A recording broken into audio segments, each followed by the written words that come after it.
जुले बच्चों, welcome to yoga class. तो आज हम योगा के प्रैक्टिकल करेंगे। और कल जैसे कि आप लोगों को कल के क्लास में, पिछले वाले क्लास में आप लोगों को बताया था कि योगा के लिए हमें क्या क्या करना चाहिए। तो आज मैं आपको फिर से एक बार बता दूं, योगा के लिए योगा कब करना चाहिए। योगा सुबह सनराइज और शाम को सन सेट के टाइम पे करने से ज़्यादा लाभ मिलता है।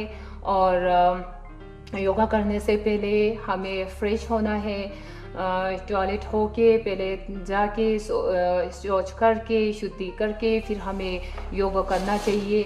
थोड़ा कपड़े थोड़ा सा लूज हो, जिनमें आप कंफर्टेबल हो, आप कंफर्टेबली आप योगा आसनास को कर सके वैसे कपड़े पहनने चाहिए। और खाना खा के आप तुरंत योग आसनास नहीं कर सकते। कम से कम खाना खाने के बाद 3 घंटे की गैप होना ज़रूरी है। और खाना और हाँ, योगा करने के बाद आप 20-25 मिनट तक आप पानी भी नहीं पियोगे। और थोड़ा रेस्ट, आप बॉडी को नॉर्मल होने दीजिए। फिर उसके बाद आप पानी चाय कुछ भी ले सकते हैं, खाना ले सकते हैं। और योगा आसनास करने के तुरंत बाद आप नहाना नहीं चाहिए। कम से कम आधा घंटे बॉडी को नॉर्मल होना चाहिए। फिर उसके बाद आप नहा सकते हैं आधा घंटे बाद। बस इन कुछ बातें हैं जिनको आपने ध्यान में रखना है। तो और मैं ये बताना चाहती हूँ आप लोगों को कि योगा आसनास जो है, ये योगा प्राणायाम आज मैं आप लोगों को सिखाने वाली हूँ। तो ये आज के पेंडेमिक को देखते हुए, कोविड-19 को देखते हुए तो ये क्लास में ले रही हूँ। क्योंकि कोविड-19 को सुनते ही तो लोगों में क्या हो जाता है कि किसी को हो गया या हमारे रिलेटिव्स को हो गया या किसी को हो गया, जो फ्रेंड्स हो या कहीं से हम सुनते हैं तो एकदम से डर जाते हैं और डिप्रेशन में आ जाता है। तो इससे बचने के लिए ऐसा ना हो, इसलिए मैं आप लोगों को ये ले रही हूँ। और जो पॉजिटिव ऑलरेडी है तो उनके लिए भी ये बहुत ही लाभदायक है। तो वो लोग भी इस आसनास को, प्राणायाम्स को कर सकते हैं। और जिनको नहीं हुआ है तो उनके लिए तो और भी अच्छा है कि आप लोग पहले से ही प्रिकॉशंस ले रहे हो। Prevention is better than cure, तो प्रिवेंशन लेना बहुत ही ज़रूरी है। तो डिप्रेशन से निकलने के लिए और इन कोविड-19 से अपने आप को बचा के रखने के लिए, तो आइए अब हम योगा आसनास की तरफ बढ़ते हैं। तो सबसे पहले हम 3 बार ओम की उच्चारण करेंगे। तो ओम के उच्चारण से ही हम योगा को स्टार्ट करते हैं, आरंभ करते हैं। तो सबसे पहले आप क्या करेंगे, अपने पीठ को, अपने बैक को स्ट्रेट रखेंगे, गर्दन को, सिर को आप एक लाइन पे रखेंगे, स्ट्रेट रखेंगे। आप इसको ध्यान मुद्रा कहते हैं। ये इंडेक्स फिंगर और ये जो थंब है, इन दोनों को ये ऐसे करके फिर आप अपने घुटने पे रखेंगे, नी पे रखेंगे। बैक स्ट्रेट है आपका, बैक स्ट्रेट होना चाहिए आपका, गर्दन सीधा होना चाहिए। तो ये होता है योगा का पोस्चर, योगा ये प्राणायाम करने के लिए। तो आपका कोई भी सुखदायक आसन, उस पर आप बैठ सकते हैं। चाहे आप ऐसे ही, जो हम पार्टी मार के ऐसे हम बैठते हैं, तो आप ऐसे बैठ सकते हैं। और अगर आपको पद्मासन में बैठना है, अगर आप पहले से ही योग अभ्यास करते हैं, तो आप पद्मासन में भी बैठ सकते हैं। पद्मासन, ये अर्ध पद्मासन हो गया, ये आधा पद्मासन है क्योंकि एक पैर नीचे है, एक पैर ऊपर है। तो पूरा पद्मासन जो है ये आपका पद्मासन हो गया। तो इन तीनों में से अब आपको जो भी कंफर्टेबल लगता है तो आप वैसे ही बैठ सकते हैं। तो मैं सुखासन में बैठूंगी क्योंकि सुखासन में ही मुझे कंफर्टेबल मिलता है, तो मैं ऐसे ही बैठूंगी। तो आपकी गर्दन सीधी, पीठ जो है वो, आपका बैकबोन जो है वो सीधा होना चाहिए। फिर उसके बाद लंबी सांस लेना है और उसके बाद आपने ओम का उच्चारण करना है। लंबी सांस लेके जब आप छोड़ते हैं धीरे धीरे, तो आप ओम का उच्चारण करेंगे। तो हम 3 बार ओम की उच्चारण करेंगे। लंबी सांस लेना है, ब्रीथ इन ओम,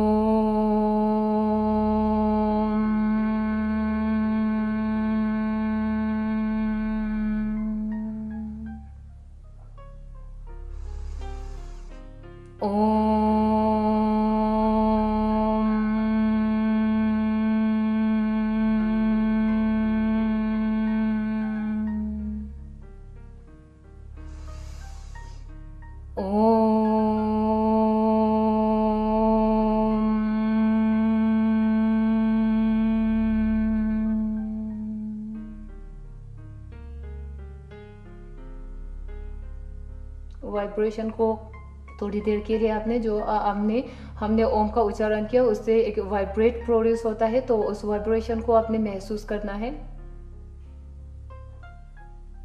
अपने हथेलियों को रब कीजिए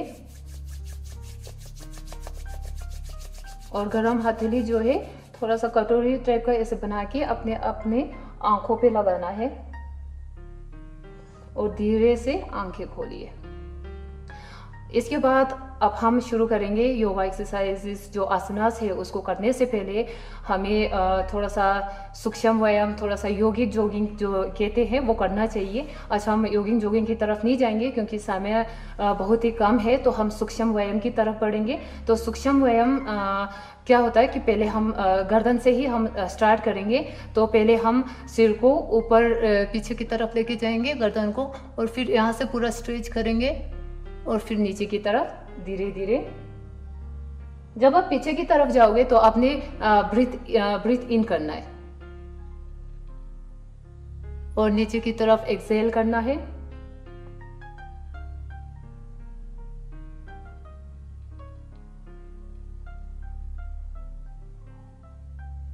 फिर दाएं बाएं की तरफ। जब आप टर्न करते हो तो आपने क्या करना है, एक्सेल करना है। पहले आप सांस लोगे, फिर उसके बाद जब आप टर्न करोगे लेफ्ट की तरफ तो आप एक्सेल करोगे। Inhale, exhale, inhale, exhale. फिर उसके बाद हम क्या करेंगे, थोड़ा सा अपनी गर्दन को रोटेट करेंगे, क्लॉकवाइज और एंटी क्लॉकवाइज दोनों की तरफ करेंगे। आंखें बंद करना है तो आप आंखें बंद करके भी कर सकते हो। जहां पे आपका स्ट्रेस लगता है, जहां पे भी इफेक्ट हो रहा है, तो आपको महसूस करना है कहां पे आपका ये इफेक्ट हो रहा है। जहां पे आपका स्ट्रेस लगता है तो वहां पे इफेक्ट करता है। तो जब आप रोटेट करोगे नेक को तो पीछे की तरफ जब आप जाओगे तो इनहेल करना है, जब आगे की तरफ आओगे तो एक्सहेल करना है।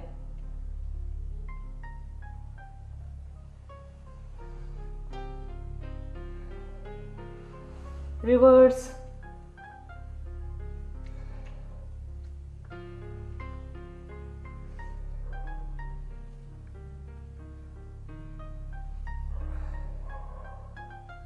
फिर इसके बाद हम जाएंगे कंधे पे, शोल्डर की एक्सरसाइज मूवमेंट करेंगे हम।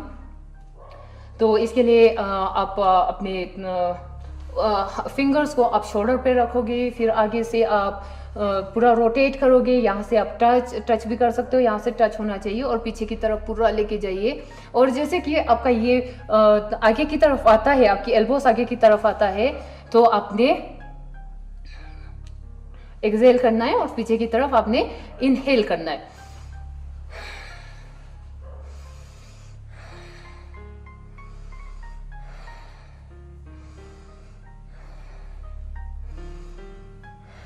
रिवर्स 3 बार ही करेंगे।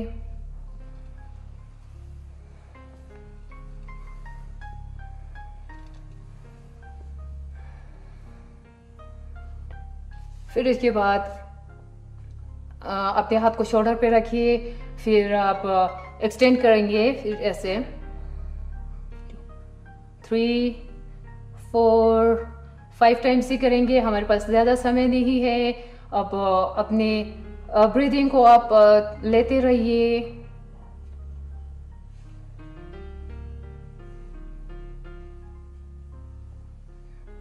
ये हो गया। फिर उसके बाद हमने क्या करना है, थोड़ा कमर की एक्सरसाइज हम करेंगे। तो यहाँ से अब पीछे की तरफ, इसको आप अपने हाथ को यहाँ पे रख सकते हो और पीछे की तरफ, और पूरा शोल्डर को और गर्दन को, सिर को अपने पीछे की तरफ करना है। स्ट्रेच कीजिए एक बार और। जब आप ट्विस्ट करते हो उस टाइम आपने एक्सहेल करना है, जब आप आगे वापस आते हो उस टाइम आपने ब्रीथ इन करना है। तो चलिए फिर उसके बाद हम अपने पैरों की तरफ बढ़ते हैं। अपने पैरों को अच्छे से फैलाइए, नी बेंट नहीं होना चाहिए, नी को भी नी ज़मीन पे टच होना चाहिए, और आपका बैक गर्दन आपका सीधा होना चाहिए। और ये आपका जो टो है वो आप थोड़ा सा हिलाइए, आगे पीछे हिलाइए, फिर आगे पूरा स्ट्रेच कीजिए, टो आगे की तरफ पॉइंट कीजिए यहाँ, और यहाँ से आपका ये पूरा थाइस जो है यहाँ से खींचिएगा, और यहाँ पे भी आपको टाइट लगेगा, कफ मसल्स भी, और पीछे खींचिए, ये कफ मसल्स पे आपका इफेक्ट हो रहा है। और सांस आप सामान्य लेते रहेंगे।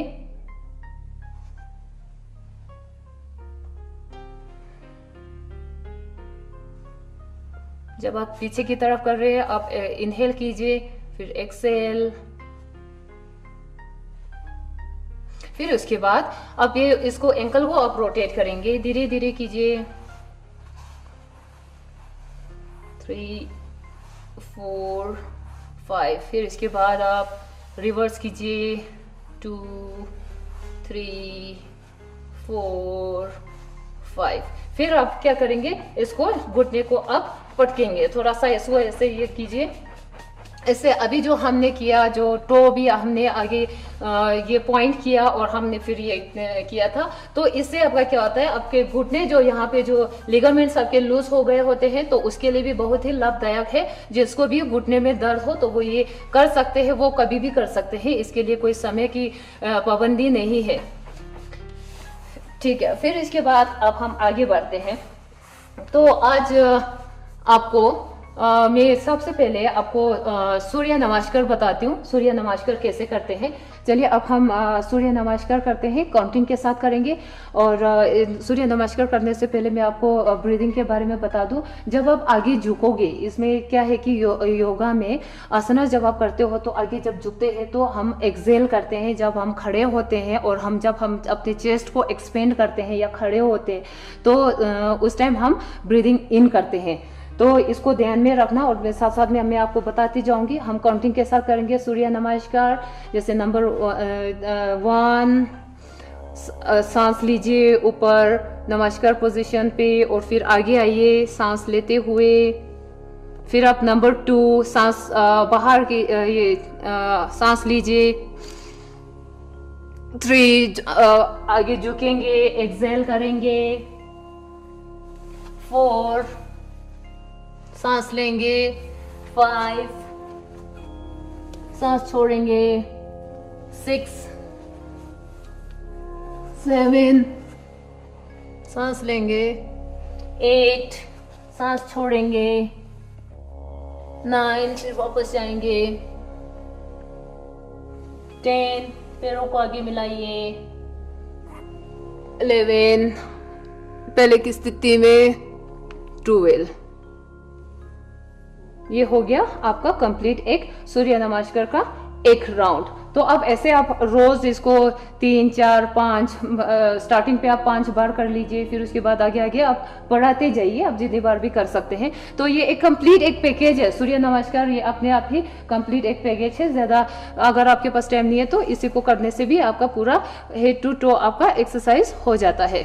ये जो आसनास करते हैं वो 3 प्रकार के करते हैं। एक तो खड़े होके करते हैं, फिर एक बैठ के करते हैं, और फिर तीसरा है आप लेट के करते हैं। तो ये 3 पोजीशन होते हैं हमारा आसनास करने के। तो चलिए सबसे पहले हम करते हैं खड़े होके करते हैं एक्सरसाइज ये आसनास। तो ये आसना है ताड़ा आसन। चलिए अब हम ताड़ा आसन करते हैं। तो ताड़ा आसन में सबसे पहले तो हम अपने हाथों को ऊपर लेके जाएंगे, ब्रीथ इन करते हुए। अपने हाथों को मिलाइए, ऊपर लेके जाइए ब्रीथ इन करते हुए, और फिर आप अपने टो पे खड़े होंगे। और जितना आपके शरीर में कंपन होता है, शिवरिंग होता है, तो उतना ही आपके लिए अच्छा है। तो ऊपर एक्सटेंड करते हुए आप होल्ड करते हुए बैठे रहेंगे थोड़ी देर के लिए। तो इससे क्या होता है कि आप ऐसे हिल भी सकते हो, थोड़ा सा पैरों के बीच में आप गैप रखोगे तो आपका बैलेंस हो जाएगा। इसकी बेनिफिट क्या है कि आपका बैलेंस अच्छा हो जाएगा, और अब इससे क्या होता है कि आपकी हाइट भी बढ़ेंगे, बच्चों के लिए बहुत ही लाभदायक है ये। और आपके एंकल को आपको स्ट्रेंथन करता है, आपके टोज के मसल्स को और आपके काफ मसल्स को इसको स्ट्रेंथन करते हैं। तो जब आप नीचे हाथ लेके आते हैं तो आपको एक्सेल करना है। ऊपर आप जाओगे तो हाथों को ऊपर लेके जाओगे तो आपने क्या करना है, इनहेल करना है, आप वहां पे रिटेन करोगे, सांस को आप नॉर्मल लोगे, और फिर जब आप वापस नीचे आओगे तो आप सांस एक्सहेल करोगे, बाहर निकालोगे। फिर उसके बाद चलिए, अब ये हो गया ताड़ा आसन। तो हम आगे बढ़ते हैं वृक्षासन। वृक्षासन के लिए आप अपने कोई भी पैर से स्टार्ट कर सकते हैं, किसी भी एक पैर पे आप खड़े होइए और एक पैर आप अपनी जांघों पे, यहाँ पे थाइस भी यहाँ पे रखोगे और फिर बैलेंस करोगे। जिनको प्रैक्टिस नहीं है उनका थोड़ा सा बैलेंस बिगड़ जाएगा। ये बेनिफिट उसी के लिए है कि हमारा बैलेंस बनता है, फिर हमारा मसल्स जो है वो स्ट्रॉन्ग होते हैं और फिर इससे कंसंट्रेशन भी बढ़ता है। कंसंट्रेशन बढ़ाने के लिए और हाथ बढ़ाने के लिए बहुत ही लाभदायक है बच्चों के लिए। तो आप पहले आप बैलेंस करोगे, फिर उसके बाद आप क्या करोगे, फिर उसके बाद ब्रीथ इन करते हुए आप हाथों को ऊपर लेके जाओगे। ब्रीथ इन,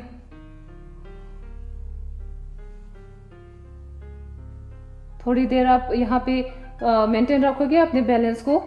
फिर उसके बाद ब्रीथ आउट करते हुए आप नीचे आओगे और फिर अपने पैरों को नीचे रखोगे। फिर आप दूसरे पैर से भी आप वैसे ही करोगे। तो ज्यादा टाइम नहीं है, मैं आपको एक एक ही थोड़ा थोड़ा बताऊंगी। फिर इसके बाद हम आगे बढ़ते हैं। फिर इसके बाद हम बैठ के ये करेंगे। तो बैठ के हम करेंगे। तो ये है आपका एक पैर। पहले तो आप अपने पैरों को सीधा रखिए, फिर इसके बाद आप नीचे यहाँ से फोल्ड करोगे, एक ऊपर से अपने को फोल्ड करोगे। ये हो गया गोमुख आसन। बहुत ही मैं आप लोगों को आसान आसनास बता रही हूँ, मुश्किल आसनास जो है वो मैं आपको नहीं बताऊंगी। तो ये पैर जो है वो सीधा ऐसे वो रखना है यहाँ पे, कि ऐसे नहीं, फिर यहाँ पे थोड़ा सा थाइस के साथ चिपका के। फिर उसके बाद आपका कमर जो है, आपका बैकबोन है और आपका गर्दन जो है वो सीधा होना चाहिए। फिर उसके बाद जो आपका पैर जो ऊपर है उसी साइड से आप हाथ को ऊपर उठाओगे, एक हाथ नीचे से ऊपर की तरफ जाएगा और फिर आप हाथों को पीछे से पकड़ने की कोशिश करोगे। मैं आपको पीछे से भी दिखा देती हूँ।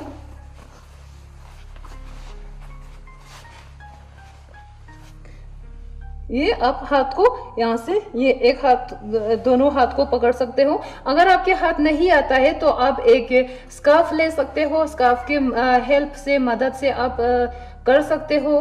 तो आप यहाँ पे पकड़ के रखोगे, आपका कमर सीधा और आपका गर्दन सीधा होना चाहिए। नॉर्मली आप सांस लेते रहिए। और इस गोमुख आसन को हम काउ हेड पोज भी बोलते हैं।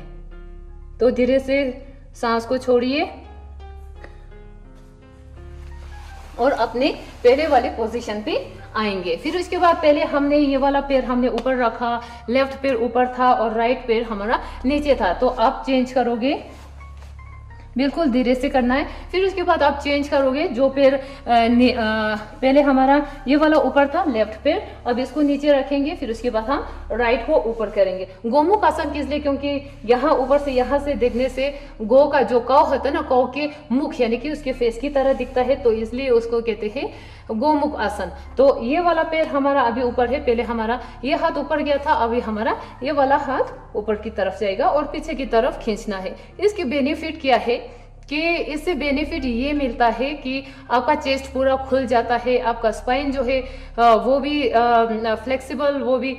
फ्लेक्सिबल होता है, स्पाइन भी फ्लेक्सिबल होता है और आपके जो थाइस है ये मसल्स आपको स्ट्रेंथन करता है और आपका डाइजेस्टिव सिस्टम भी अच्छा बनता है।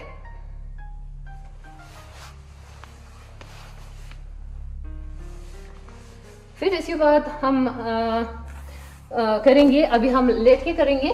तो इसके लिए आपको लेटना पड़ेगा, पेट के बल लेट जाइए। फिर इसके बाद आपने क्या करना है,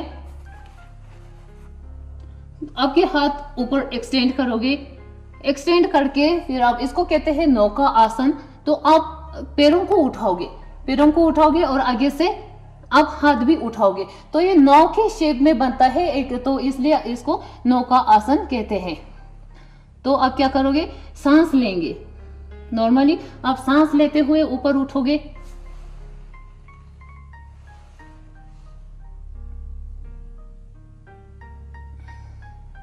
सांस छोड़ते हुए आप नीचे आओगे। तो ऐसे धीरे धीरे आपको प्रैक्टिस करना है।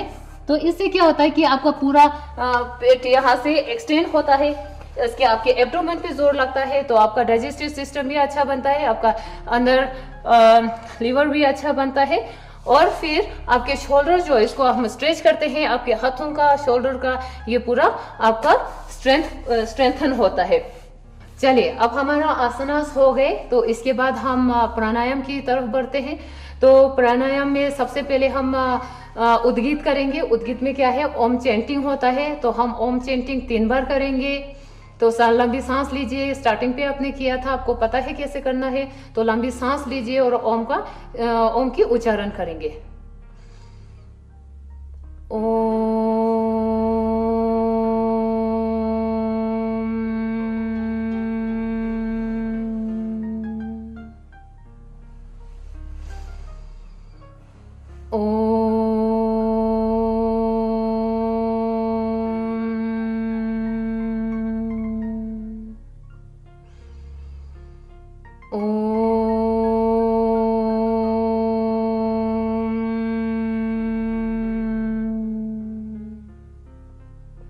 इसके बाद यह हमारा हो गया ओम के उच्चारण करते हुए उद्गीत प्राणायाम। तो इसके बाद हम करेंगे अनुलोम विलोम। अनुलोम विलोम क्या होता है, इसमें हम अपने थंब को, जो हमारे अंगूठा है, इसको हम राइट नोस्ट्रिल पे रखते हैं, इसको बंद करते हैं। ज़्यादा पुश भी नहीं करना है, ज़्यादा ज़ोर से नहीं दबाना है, जस्ट इसको सिर्फ बंद ही करते हैं। इसको थोड़ा सा ये करके रखेंगे, यहाँ पे आपके नाक नोस्ट्रिल पे रखना है, राइट नोस्ट्रिल पे, राइट थंब जो है वो यहाँ पे रखेंगे। फिर उसके बाद आपने कहाँ से सांस लेना है, ब्रीथ इन करना है, हमने लेफ्ट नोस्ट्रिल से ब्रीथ इन करना है। और हमारे ये जो रिंग फिंगर है, इससे हम इसको लेफ्ट नोस्ट्रिल को बंद करेंगे और राइट नोस्ट्रिल को आप थंब को उठाएंगे, ओपन करेंगे राइट नोस्ट्रिल को, और फिर वहां से आप सांस को बाहर निकालोगे। और फिर राइट से आप सांस लोगे, फिर से राइट नोस्ट्रिल से सांस लोगे, बंद करोगे,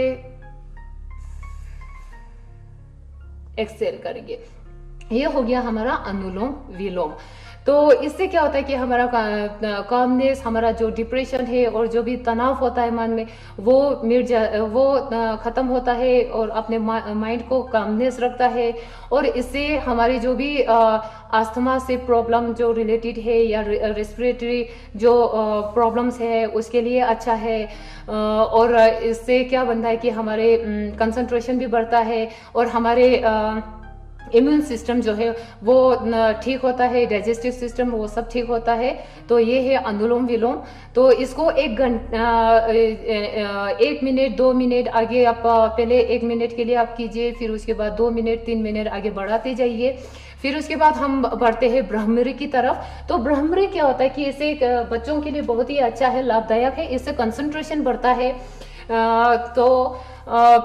अब क्या करोगे, थंब को अब अपने कान पे रखोगे। पहले आप क्या करोगे, ये जो इंडेक्स फिंगर है वो अपने, ये जो माथा है हमारे, ये जो आईब्रोस है, इसके ऊपर रखोगे। फिर ये जो इंडेक्स ये फिंगर जो है वो धीरे से, हल्के से, जोर से नहीं दबाना है, अपने यहाँ पे पॉइंट है, यहाँ पे आंखों के बिल्कुल कॉर्नर पे, यहाँ पे रखोगे, ऐसे करके रखोगे। फिर उसके बाद ये आपका जो थंब है वो आपके कान के ऊपर होना चाहिए। कान को बंद कीजिए, बहुत जोर से भी नहीं, और हल्के से आप रखिए।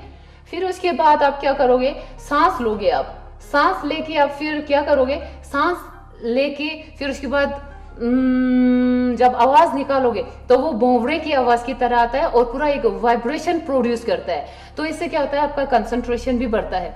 तो आप ये करोगे, तो पहले आप अपने हाथों को प्लेस कीजिए, कान को बंद कीजिए, फिर उसके बाद लंबी सांस लीजिए।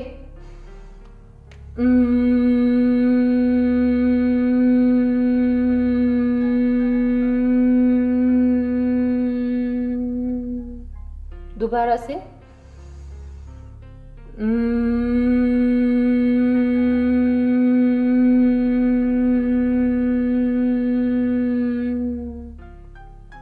एक बार फिर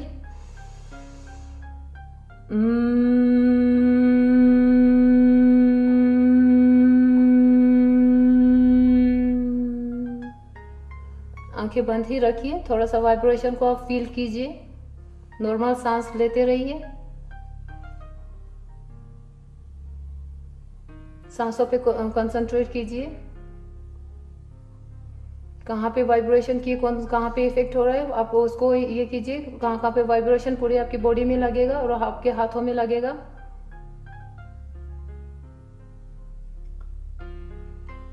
फिर अपने हाथों को थोड़ा सा रब कीजिए